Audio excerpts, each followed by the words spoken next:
All right, welcome to another episode of Millennial Money Matters with Kelly Turner and Derek Mazzarella. Derek, what are we talking about today? We actually, you know what? So I just dove into Claude. I switched. I was one of those guys that switched because I got like berated. I feel like on TikTok, but like on Twitter and all that stuff. And I switched. So I was like, hey, why don't you find me some questions that people are asking on Reddit, like the financial posts, and they're like, boop. Yeah, Claude.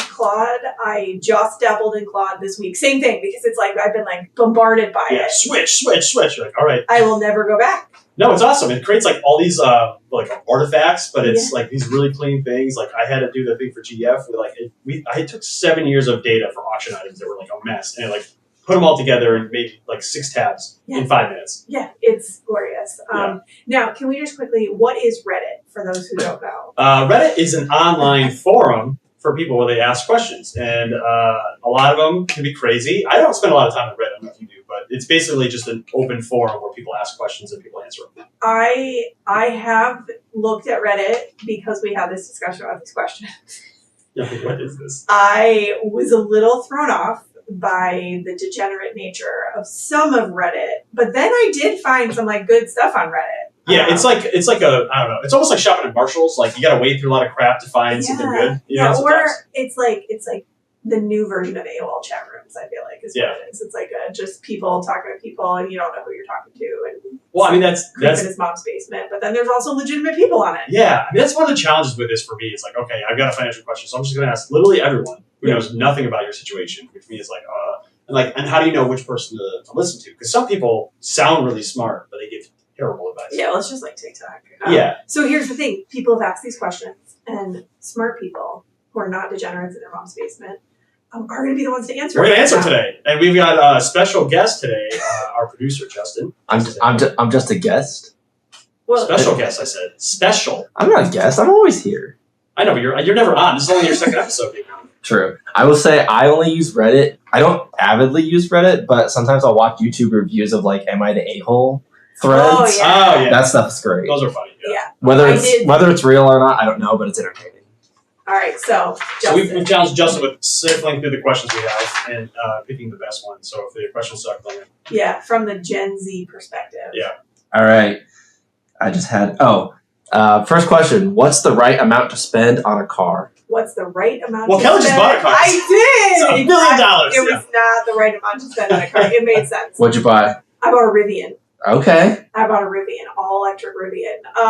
Yeah, it's amazing. It's the best car ever. I love it, but it's not the right amount to spend on a car. So I'll say, from my opinion, as a mortgage loan officer, cars were never something we worried about in debt to income. 10 years ago, car payments were usually like $250, $300. Like it was fine, made very little impact on your ability to buy a home. In the last 5 years, kind of since COVID, I have had to have people sell cars, refinance cars, take cars out of their name in order to qualify for mortgages. So the big thing is, what's the right amount to buy for a car? It really, for a lot of people, comes down to what is the monthly payment on that car, and is it affordable? Because I have seen more $800, $900, $1,200. I just had somebody the other day that I pulled up their credit, and they had a $1,500 a month car payment. My friend, that is a condominium right there. That's way too much. It's just too much. I don't care how much. That's too much. Yeah. Well, growing up, I was drilled into me. Cars are an expense, not an asset. 100% agree. And I think we have to think of that. Like, yeah, you can sell it again, but the minute you drive it off the lot, it dies. Yeah. Value, right? One of the things that I like to do, and I've done this a couple of times, is I tend to buy cars 1 year off like the lease. So the car has like 10,000 miles on it, and it's 35% off typically. The one drawback of that is you're paying used car interest rates compared to these introductory 1.99% rate, blah blah blah. So that is typically the one downside. But your insurance is going to be lower, your taxes are going to be lower because the assessed value is going to be lower. It's hard to say like a percentage, but maybe like 15% or so of your assets or income should be put there. But try and keep the car at a minimum. Yeah, and I think especially for young adults, for my Gen Zers out there, if you are making less than, I'm going to say, $100,000 a year, you do not need a designer vehicle. You do not need the BMW, the Lexus, the Audi, the Cadillac, the whatever. That to me is, I find, if you are still renting, you don't own a house, your car should be as cheap as you can possibly get it, because Yeah. you will struggle to purchase a home with that sort of car. And as Derek just said, this is not an asset. So you are trading the ability to buy an asset for a liability. Yeah, and honestly, that once about a month after you get the car, that cool thing fades immediately. Yeah. So you don't. I feel like I'm gonna pick on my Gen Zers. It's always BMWs. Yeah. They always want a BMW. And when I find a Gen Zer paying $3,000 a month in rent with a $1,500 a month BMW, and they're only making $80,000 a year, the math doesn't math. Also, just my 2 cents is, as a resident Gen Zer, your insurance will change. Like, check your insurance on the car you buy, because I bought a car and then I moved and my insurance went up because of where I moved to. Oh yeah. That's the thing. You can't scam the insurance company. Don't be like, oh, I didn't actually, because I lived in Boston. People are like, oh, why don't you just use your other address from like your old one? I'm like, yeah, because if I get in an accident in Boston, what do you think they're gonna do? Yeah. Exactly. Anyway, All right, next question. Let's go with, should I pay off student loans or invest in my 401k first? Should I pay off student loans or should I invest in my 401k first? Derek, let's start with you here. all right. My first say, you gotta probably chunk this out. And this is hard giving generic advice, but I would say this: if you're getting a match and you're not doing anything, get the match, because you're getting a 100% rate of return on most cases. Yeah, I agree. So you're not saving that interest rate on your student loans. The next thing we're looking at is, what is the interest rate on your student loans? Is it over 5? I mean, the one thing I've seen with student loans is you don't just get one student loan, you get like 12. Correct. Right? So half of them are probably 3%, the other half are probably 7%. Mm-hmm. So you can chunk out which ones make sense. My rule of thumb with debt is usually if you can pay off a loan and free up some cash flow, like let's say it's $3,000 left, and you can wipe that out, you may want to do it. I think you should always try and do both. You really want to be trying to save for retirement as well as, paying off your debt. Try and split the difference a little bit and figure out, okay, maybe circle to the high interest loans first, but also put money away, because if you're only saving 3%, but the market's going to earn 10% per year, I mean, it's obvious easy math there. And the other thing obviously consider is if you're in line for student loan forgiveness. Yeah, if you're in line for student loan forgiveness, pay the minimum. I would also say on my advice is, there's a lot of people who just sort of will this debt away. This is the easiest one to will away. That it's deferred. Oh, I'm on an income-based repayment plan and it's $0. This money accrues. Yeah. Okay. And so I have had a lot of clients that started with $50,000 of student loan debt, and now they have $250,000 worth of student loan debt, and it's just from them deferring forever. So, in my opinion, this is a big time conversation with your financial advisor based on your specific situation. 100%. Sticking with the 401k side of things, what should I do with my 401k when I change jobs? What should I do with my 401k when I change jobs? It's a great question. All right, you have 4 options. One's really bad. All right, so one, you can just cash out the 401k. Here's the challenge with that: you're paying taxes plus a 10% penalty if you're under 59.5. Which is pretty much all of you if you're listening. Yeah, so don't do that. Option 2, you can leave it in your 401k plan. It can stay there forever, but you can never add to it. You still invest it, it's still going to grow, not a big deal. The reason I don't like that is because if the company gets bought or sold, then the 401k can move. It's hard to track. Option 3 is you could roll it into your new company's 401k plan if you have a 401k there. There's no tax consequence of that. The money just moves from one account to another account. As long as you roll it over within 60 days, you have no problems from a tax standpoint. Number 4, you can roll it into your own IRA, individual retirement account. The reason you would want to maybe do that over 401k is you have a lot more investment options. You have control over the investment. You can do Roth conversions. Not all 401k plans allow for that if that's an opportunity for you. Some reason to keep it in the 401k can be fees. Fees can be lower, especially with a big company with 401k. And it's actually creditor protected. So if you're worried about getting sued, you may want to keep it in the 401k plan. Fun fact, didn't know that. Yeah, so there's some pros and cons. It's not always black and white, but that's what I would say. So my recommendation is generally roll into an IRA because you have more control over it. Plus, no one stays at the same job anymore, so you don't want to collect 7 or 8 401ks. Just kind of at least consolidate. That would be option 3 or 4 to me are probably the best 2. Perfect. I'm going to leave that answer to Derek, who's the specialist there. Sweet. Okay. What is the best way to build an emergency fund when living paycheck to paycheck? Ooh, what is the best way to build an emergency fund when living paycheck to paycheck? I sort of have 2 opinions on this. Number 1 is if you are getting a tax return, People love that free money, right? You really shouldn't be getting any money back from the government because you've given them an interest-free loan, but that's another story. But if you are, say you're getting that $2,000 back or $3,000 back, pretend it's not coming. Just pretend it's not coming. Put it in an account as an emergency fund. So that's sort of my number one thing. Number two is looking at a really deep dive in your budget. Really like download all your credit card statements, line item by line item, tally these numbers up, because I guarantee you have missing money. I put a meme on the internet the other day about Apple when they need money, just be telling everybody we owe $2.99. And we all say yes to it, is you have subscriptions you don't know about. You have a coffee habit you don't realize the impact of. You have a lunch habit you don't realize the impact of. And if you could pick up even $20 a week, right? That's real money. Or even just negotiating, your utility bills or negotiating your, cable, whatever. I'd echo that. I would say a couple things. If you're paid bi-weekly, there's 2 months of the year where you get an extra paycheck. Sock those away. Also, you don't have to get there all at once. I know everyone says you need 3 to 6 months savings. It can seem like a big number, but just start socking away, even if it's $50 a month. That counts. Yeah, absolutely. Okay, sweet. How do I talk to my partner about money without it turning into a fight? How do I talk to my partner about money without it turning into a fight? First off, listen to the episode that we recorded last year. We should relink that episode in these show notes. We actually did a whole episode about couples and finance. I think the key takeaway is just yell at your partner to call them stupid. Right? Yeah, yell at your partner, call them stupid. The really short answer to it is before you are combining finances in any way with another human being, everybody needs to see everything. You need to pull credit reports, bank statements, credit card bills, all of it, and it all needs to go out on the table. Yeah, I would say quickly, the big problem I see with couples is alignment. And I think the first thing you should do is have a priority and be aligned on your money goals, and don't lead with the numbers, lead with that and say, hey, look, we discussed saving for X. We're off because we're spending, we are spending extra on Y. So you want to be a little tactful. You're like, look at all this money you're spending. Look at this credit card bill we have. Like, what are you doing? So you just want to have the alignment with the goal first, and that's the conversation you start with.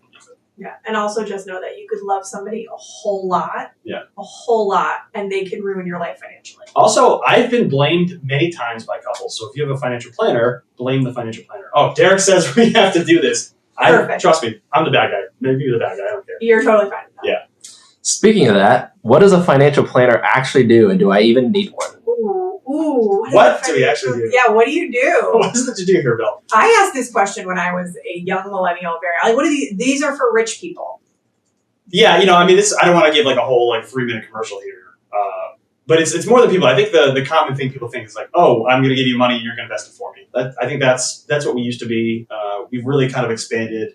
For me personally, it's all right. First thing we do is prioritize your finances. Figure out where do you want to go. Kind of like the alignment conversation earlier. You just want to figure out what are your priorities, and then we kind of map out everything you have. We look at where money's going, where money's saving. Can we do anything more efficiently? We look at taxes. How do we minimize those over time? We make sure that you don't go backwards financially, so you have all the right insurance in place. We do all that stuff. We look at, we're not attorneys. We don't do estate planning, but we talk about where does your money go and it's going to go to the right person when you pass. We do talk about investments. It's really about, organizing you financially, getting you on the right path, getting you clarity on your goals, making sure you're on track for your goals. And I think one of the kind of underrated things that we do is just keep you accountable. I've had so many people not get wills because I've been meaning to do this for 20 years. And I met with you, now we finally got it done. So it's getting things done that you've been putting off really helps. Yeah, I would say as a non-financial advisor who has financial advisors, also getting perspective on what's happening in the world, getting perspective, because I think we hear all this stuff in the news. There's so much information, good information, bad information. Having a financial advisor actually tell you what do you need to care about, what don't you need to care about, how this might impact you, how it's not going to impact you, whatever that is worth every dollar that you spend. Yeah, I feel like my job's a lot more being a filter now than actually giving advice or being the keeper of the information. Everyone has the same access to the same information. It's more about, I'm reading about this, but this does not apply to you. Here's why. Yeah. Awesome. Is it too late to start saving for retirement at 35? Is it too late to start saving for retirement at 35? It's never too late, friends. Oh, I had a 62-year-old come in with $10,000 saved. That was too late for her. Yeah. 35, you have so much. You have 30 years. That's so much time. You may have to save a little bit more than you would if you started earlier, and you probably need to be a little more efficient with things like taxes and like your margin for error is much smaller. You still have plenty of time. What is the right age to start saving for retirement? I mean, like as soon as you start working. Yeah, so 16. birth. Well, it just the amount that you have to save drops significantly the earlier you start. It's like there's a I don't know, it's a bold chart, but it's like you want to make $1 million at 25, you had to save something like $360 a month. If you waited till 55, you had to save like $5,400 a month. Mm. So yeah, there's a cost of waiting. But 35, not too old. No. How do I start investing with only $100 a month? How do I start investing with only $100 a month? That's a Derek question. All right. Well, I think the first priority is picking like the tax stream of your accounts. Are you doing a Roth? Are you doing a 401k? Or are you doing an investment account? So figure that one out first, and then just really kind of pick broad funds. So generally, like index funds or broad ETFs can be really good. One things I would look at are maybe more things like they have these allocation funds that you might want to look at. So it's like 80% stock, 20% bonds. So it's basically you get kind of a more full portfolio with just one ETF or one mutual fund. So that could be a good way to get started, to get you some exposure, because you do want to be diversified. I think the common advice is just buy the S&P 500 and walk away. Well, that has worked the past 15 years. Markets go in cycles, and it may not work forever. I would just like to say the real underlying question behind this question is should I be dabbling in Robinhood and penny stocks and GameStop? And that's a lot of time when people kind of are coming with this, like, I just have a little bit of money. It's how do I make this little bit of money, a lot of money real fast? Yeah, the challenge with that is, okay, let's say you have $100, right, and it doubles. Cool, now you have $200.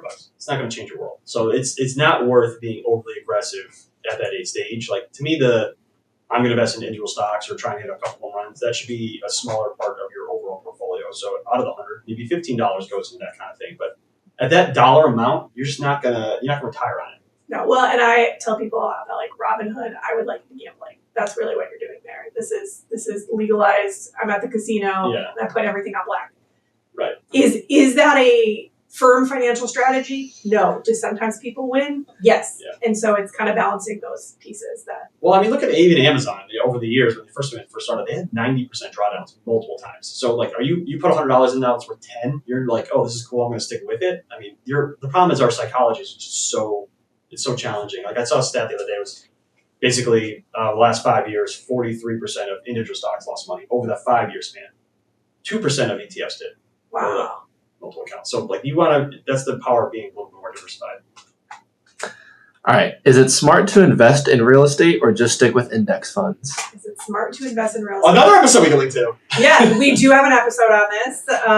So there's a full 30 minutes if you'd like to listen to it. But it depends. That's really the answer for this one. And it depends on what your definition of a real estate investment is. Yeah. If it's I'm buying a house versus actually putting money in the market, that's a whole different animal. I mean, generally you want to do both. I mean, I'm always a fan of blending strategies when you can.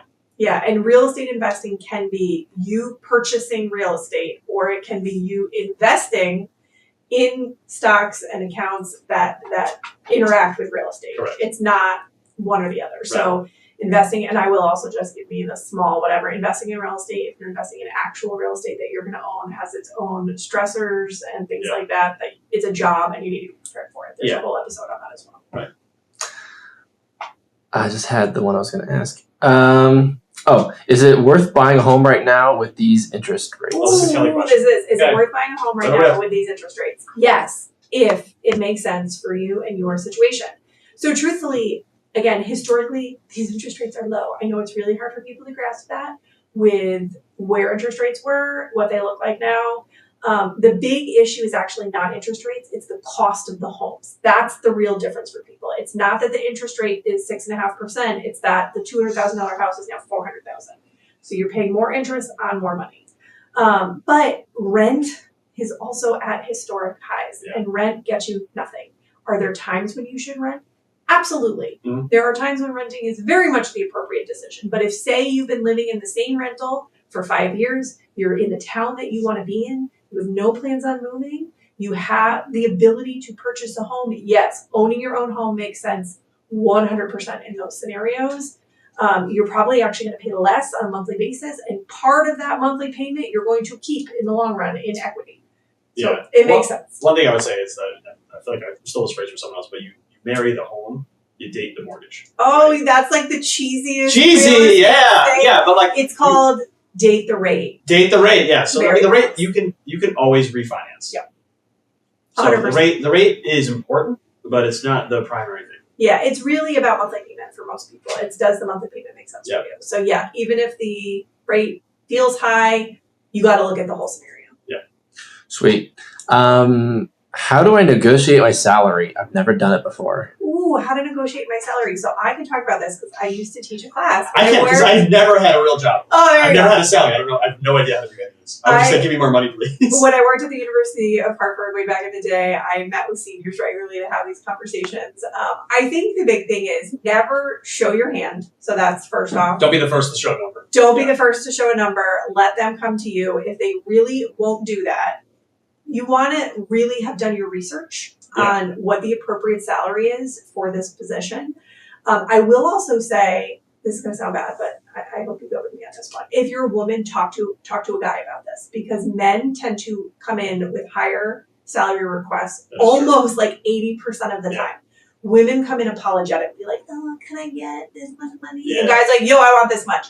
The guy, that's part of the salary inequity. Yeah. It's not just guys get paid more, it's that guys ask for more. Right. So talk to a guy, talk to guys that you know in your field, say what would you ask for, and then go for it.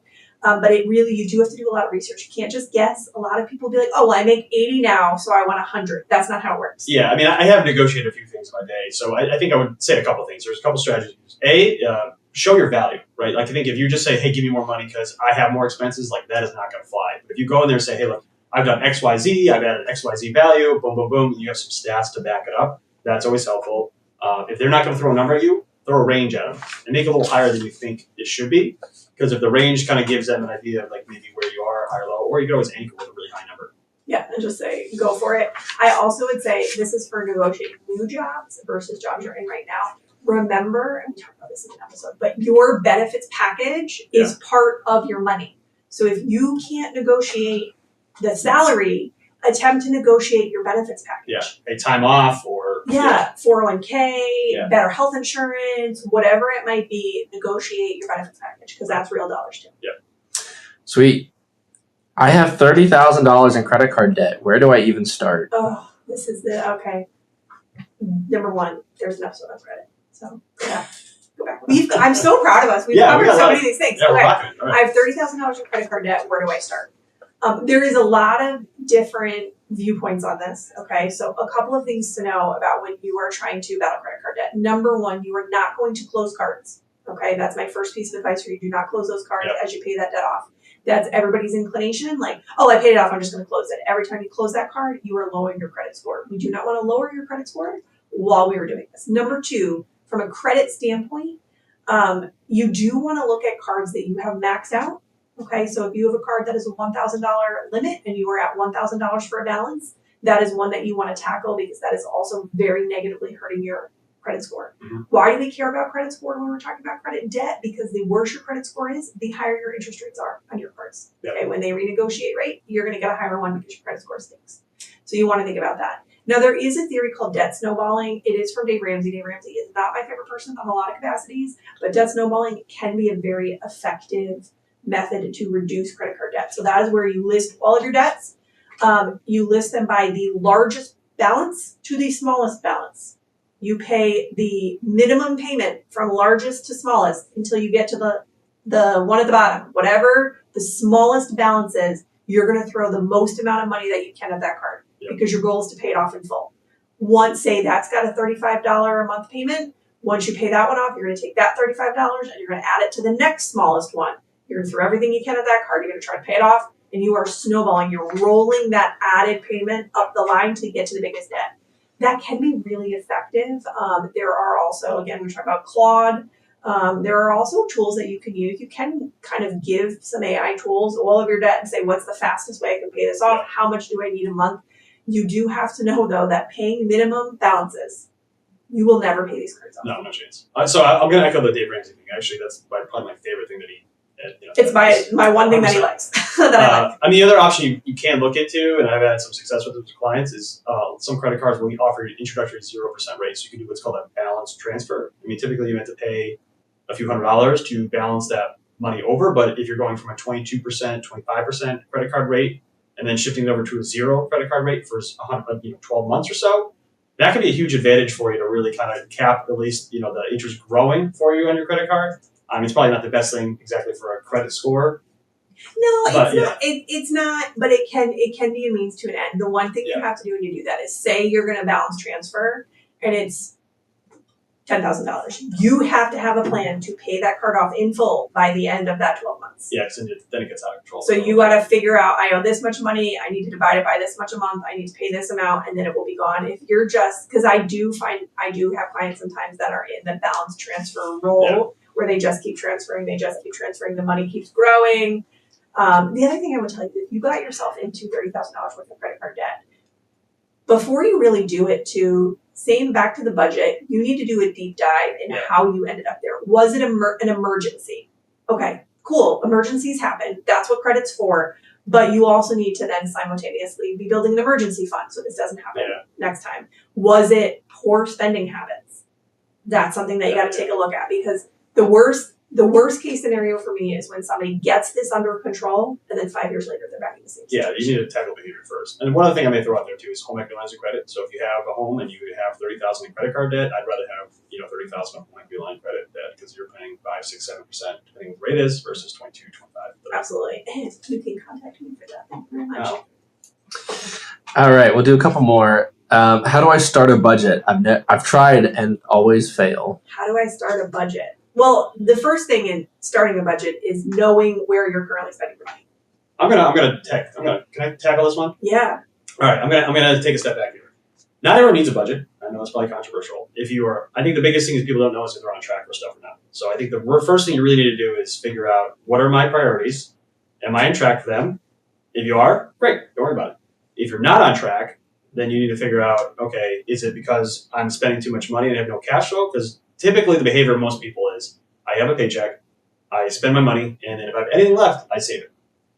What I like to do is kind of reverse that order. So you basically have your paycheck come in, you allocate the money for savings, whether it's retirement, whether it's for buying a home, or whatever, college savings, like whatever goals you have, those should be mapped out first. And that money should automatically go to those bank accounts first. And then anything left over you can spend stress-free, knowing that, hey, I'm already on track. So if you can do that, I think that's the first thing I would try and do versus line item by line item, because that can be helpful. Some people absolutely need that. But honestly, it's just get a spreadsheet, go to your credit card statements, and figure out line item, where's money going, and really understanding where your money's going. Like I've done that with clients, and they go, oh, I didn't realize I was spending X on that.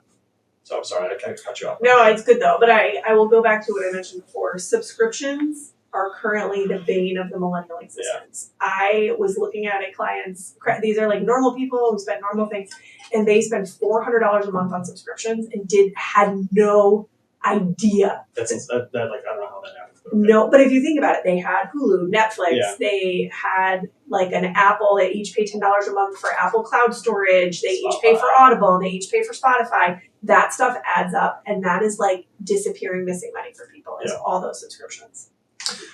Sweet. All right, we'll do one more. Is life insurance worth it if I don't have kids? Is life insurance worth it if I don't have kids? That is a Derek question. It should be. It can be. All right. I'm going to give you a couple cases for it and a couple reasons why you probably don't need it. So first, do you have a lot of debt? So let's say you have student loans. Do you want to leave mom and dad with those student loans? Because I guarantee they probably co-signed that. So yes, if you have student loan debt. The other thing you want to think about is insurability. Like if you want to look forward, like do I plan on getting married? Do I plan on having kids? You can't always just get insurance later. Sure. A lot of times if there's some health stuff that comes up. I've had 30-year-olds deny coverage because of health issues, whether it's complications of pregnancy or whether that's they have cancer, God forbid, or any of that other stuff. So locking in your insurability while you're healthy can be powerful. Like you can get a 30-year term as a 25-year-old for like a couple $100 a month. It's not expensive to get it, and then you're locking in a rate for the next 30 years. So there are definitely some reasons to get it. Now, if you're single and you're always going to be like ready to mingle your entire life, yeah, maybe not. But if you have assets like a home, you probably want to think about it because you're leaving some sort of debt or some liability, or even liquidity sometimes is helpful when you're passing money on. You probably don't always need it. Like I said, if you're just, maybe 22 years old and you're on your own, like, fine. Yeah, I think the other thing that I would add to it from the house standpoint is just because you don't have kids doesn't mean you don't necessarily have a partner. Yeah. And so if you own a home That's a good point. with somebody or somebody lives in your home with you and you want to make sure that if something catastrophic happened to you, your partner, your wife, your husband, whoever it might be, is not left with sort of something that they didn't sign up for, right? To pay a full mortgage on their own, to whatever. Life insurance, at least up to the mortgage value of the home, to pay that mortgage off is very, very, very helpful. It's cheap. It's so cheap. It's so cheap. But I would also just say I didn't get life insurance until I was 39 because once you turn 40, life insurance changes drastically. So I would tell you if you haven't done it yet, it's kind of like the will thing that like by the time you're in your late 30s, it becomes much more expensive. And I like 39, I was really young. I didn't think it was going to be a big deal. You're not young as far as life insurance is concerned. No. When you're 39, you're old. Yeah, so getting back to the root of the question, like, is there anyone with any insurable interest is like the term we use? So is there like, if you died, what would happen to that person? Like, would they be stuck with debt? Would they be stuck with something? Would they be worse off financially if you died? Yeah, then you should have it. Then you should have it, yep. All right. Well, Justin, thank you for being our question asker. Anytime. If anybody has questions, let us know. But I will say, these were interesting to me because we have not used these questions to like come up with episode ideas, but a lot of these we have covered in a lot of detail in prior episodes. So if you listen to one of these questions and you were like, I wish I wanted to know more, go take a look in the past episodes because we've covered like probably 75%. Yeah, and if you're on Reddit, maybe check our episodes out because we're professionals, not some Jamoke. Yeah, exactly. All right. Well, thanks everybody.